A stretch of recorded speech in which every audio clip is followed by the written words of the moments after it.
one of the things that you say in this recent post, the shadow side of men's work, is that you saw this uprising of men's spaces and quote men's work, which sort of encompasses a lot of different things. That half of it, in your view, was positive and seemed to be making men better and lifting them up and connecting them to codes for living and honesty and integrity and principles. And the other half of it seemed to be somewhat exploitative and dark.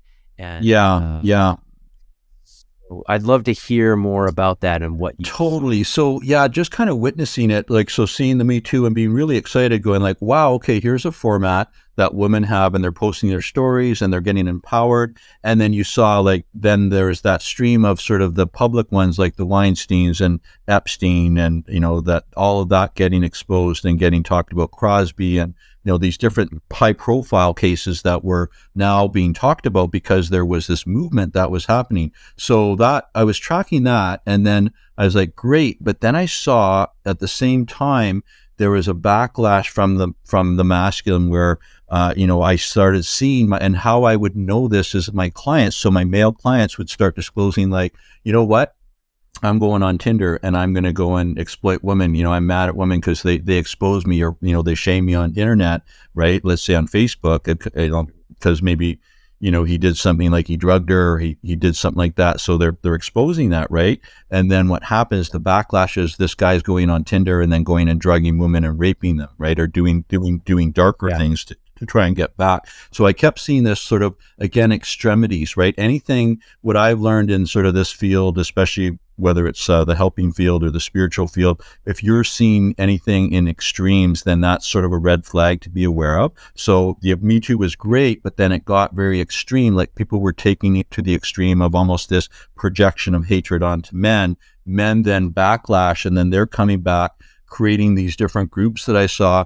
Another one that's prevalent now, they started creating pedophilia, community groups for men. And there's these woman hater groups that are now on the dark web that men can go. Some of my men are on these communities, and these are basically other communities that believe that, males should be able to have sex with children, and that's okay. And then they teach that, and they teach why it's okay. And then you've got men that are on these ones that see women as, just as a product. I think they should just be used as a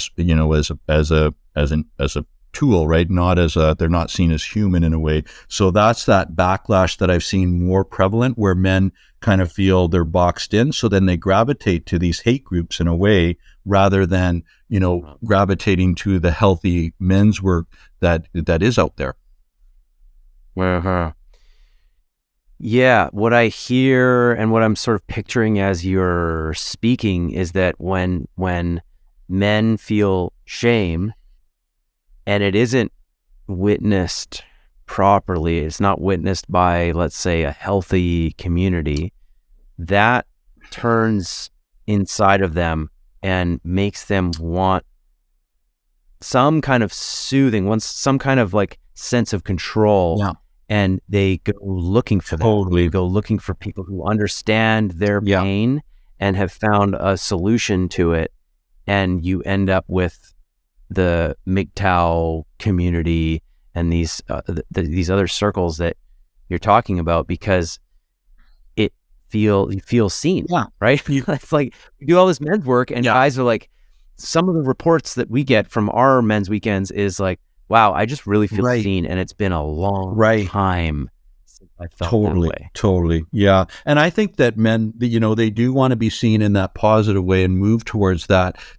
Unfortunately, there hasn't been enough men's stuff out there. So what's happening is you're getting this backlash of sort of these secretive community men's groups happening that are not really healthy. They're based on sort of the old paradigm principles and keeping women subjugated, right? So they're trying to, counteract the extreme of some of the Me Too campaign for all it's good, right? They're trying to, they're attacking that part of it. But then you've got the other part that that's a little bit scary too, which is like kind of what I would call the social media. So that would be like the Andrew Tates, right? So anyone who's going out there, or even if you look at some of the Jordan Petersons or the Trumps or the ones that are big in social media, you see that theme of extremities, right? So these guys are really smart guys, and they know what they're doing. They know that how to play the social media, how to get the algorithms moving, how to do the catchwords or their catchphrases. So they're always speaking in extremities and hitting all these different groups that they can access and touch, and then they do their. And I'm an old school guy, right? So I don't know how all the technology works, but they've been very trained in this area, and so they disguise themselves as being these kind of mentors to men, right? To the young men of our world. And I've got guys who are listening, for example, to Andrew Tate. They've listened to. He's got like over 100 hours of information, right? So he's filled his mind. Yeah. What I try to do when they take mentors like that, and that's their idol, right? They're idolizing. This is where the 9 rings comes in. Just try and let them learn that the power is within them, and anytime they're giving away their power to another man and having them influence them that way, and usually it's because they're lacking something, right? So they're gravitating and they're getting something from it. They're going like, wow, this guy, he's got cars, he's got women, he's got money. Hey, right now he's going to be a martyr because he's going to get out and he's calling out the system. But what Andrew's doing actually is he's using all of these, things that some are conspiracy, some are actual truth, some are based on exposing the fears of community and what's going on. He's taking that and using that as his kind of way to hook people in, right? So it can be really attractive, and I do see even men's group leaders who are actually, they love all his stuff, right? They're like, wow, and because it's confusing for men, because he does say things that that you and I would say. I've listened to him, and I'm like, whoa, this guy makes sense in all the way, and then I hear the extremes, right? And I hear the stuff about the women, and I hear the stuff about how he talks, right? And I'm like, no, of course, no, this guy is like, he's messed up, right? And so us as men who are kind of and it's funny, if you take a woman who's conscious, you put a woman who's conscious and empowered, take your woman, take my woman who's partner, right? You put them and let them listen to someone like that, and they're like, like, disgusting, get me away, right? So it's only attracting the people like the young girls who are disempowered, who need to look up, like to have a daddy figure, or that has money, that external way to get value. And then for young men who are disempowered, who are crying out for something to so they're looking for that external power, but it's not coming from this place from within. Yeah, and he's got this kind of like punch to him, right? Like, yeah, fuck you, fuck exactly. System, right? And that's a lot more exciting to a 20-year-old, to a 16-year-old than some of the messages that you and I are carrying. Right. A lot more about balance and grounding. Yeah. Acknowledging your light side, acknowledging your dark side. Yeah.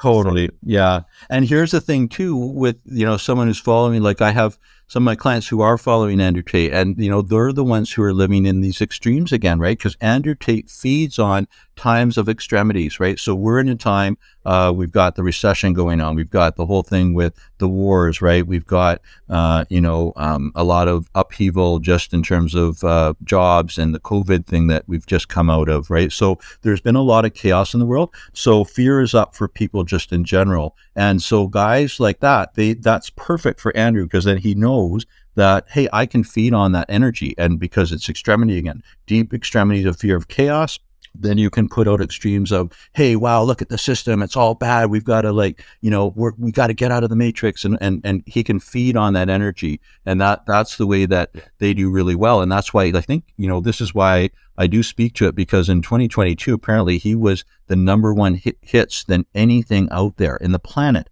right? So that's scary to me. That's scary. If that reflects our society, that means our society right now is in a deep state of fear. If that's where the hits are going, that means that we're seeing this extremity from the deep fear within society, so all around the world, to people who exploit that and take advantage of that. Yeah, he is an archetype that rises in the vacuum that's asking for a guy like him, right? For sure. People said that about Trump, is like, you can see what's wrong with the country when a guy like that can Yeah, exactly. And you'll always get a segment of the population that will really, because it's usually the ones that are really disempowered and feeling this part of themselves that they're lost inside. So they want someone to grab that fucking torch and take it. And these alpha masculine males will do that, right? And they know how to play that game. So Trump, he's another good example of someone who can really just put out these inflammatory statements, and then they go viral, and he gets all this attention, and people love him because, and it doesn't matter if he's got all these charges and stuff, then people will just be like, wow, but he's a champion for our cause, right? And so it's a difficult time to be in, but that's why I feel like, the work you're doing, the work I'm doing, and the men who need that work, the men who are ready, then it's like, hey, let's support the ones that are ready and let that spider web. That's where I feel we can make the best change, is not to go out, and this is probably more than I've ever spoken about Andrew Tate. I've hardly ever spoken about him, right? And because I don't want to give him too much energy that way. But I know he's been a hot thing in the news, and he just got released into, now to a house arrest one. So he's all up in the news again. So I thought, hey, well, let's really put it out here. And I think it's okay, when it's appropriate, because, I actually have some clients like Andrew Tate, and those are the guys I love helping. It's those guys that come to me and they really, inside, and let me speak to this part of it. I can tell an Andrew Tate guy is actually really suffering inside. Like, this guy is like, he's got a real soft side in him. I know I could connect to that, and I know I could shift some of that. And because he does have some things that he could bring to the world. He's very intelligent. He's got a good mindset, good business set in terms of his understanding. So why not, help guys like that rather than demonize them, right? And make them, right? Yes, dude. Maybe you and I together. I'm in a sweat lodge. Let's work on Andrew Tate. No, I agree with you. Like, he's definitely not an all bad lost cause guy. He actually calls to mind Tucker Max. I have heard of him, but I don't know enough. He wrote this book called The Game, which was all about playing women and pickup, right? He basically kicked off and exploded the pickup movement. Yeah. And he was like, yeah, a big deal for a long time in that space. And then he went through his own personal journey, did his own healing work, and has come back around for another round and been on podcasts and talked about his own healing and how he's changed, how he's differently now, So that is my prayer for Andrew Tate, because he's a sharp dude. He's very intelligent. He's powerful. He knows how to get people. And if he can do some of that inner work and some of that healing and bring that next level to people, like, that's where we need to go. Like, I agree with you. I've seen him. I saw him on Piers Morgan and was like, this guy is sharp. He knows how to run with big dogs. He's not a total idiot. He's not a total asshole. And on the other side, I've seen him on these dates with women and how he talks about people. I know. Podcasts. Yeah. Wow. Yeah. No. Well, and here's a good teaching we can offer the men too, right? Is like, how can men with all of these different social medias discern what is authentic, men's work, and what is it, where is it more the show and the facade, right? And even, I think Andrew Tate has said this too, like, he puts on a really big show, right? For the ratings, for the numbers. It doesn't even mean that, so you can almost see him switch into this mode of, his persona, right? So often, and one thing I do help, facilitators too, is like, how do they be real on stage? How can they be authentic on every moment and not dive into that place? And in the simple teaching is staying connected to the heart. That, like, our heart chakra is actually our biggest, organ in terms of emitting, that energy field that arises from us. And often as men, what's happened is, there's an armoring of the heart. So we basically learn to, because we're in intense relationships, or we're in warring situations or violence. So we've had to shut down that part of ourselves as over centuries and centuries. So reclaiming our heart chakra as true warrior heart brothers, right? That's where I see the gist there that we can offer. And so for men who are kind of lost there, they're looking, right, and then they're often gravitating to these guys that aren't being authentic, right? That with that part of Andrew Tate that's putting on the big show and the facade. And so it's being able to discern, is that man connected to his heart? is he a place that you feel genuinely that he's speaking from that true place, or is he putting on more of a persona, speaking from more the head space where he's being really quick and intellectual, right? And that's why these reels and quick little snippets that, because the attention span now has gotten so short for people. So they're now, it's like 3 seconds, 2 seconds, 1 second, right? So the poor brain, right, it can't keep up. But that's why these guys who, the short attention span works for them, because then they're not having to really, they're not showing their full persona because it's now a 3 second reel or something, right? So yeah.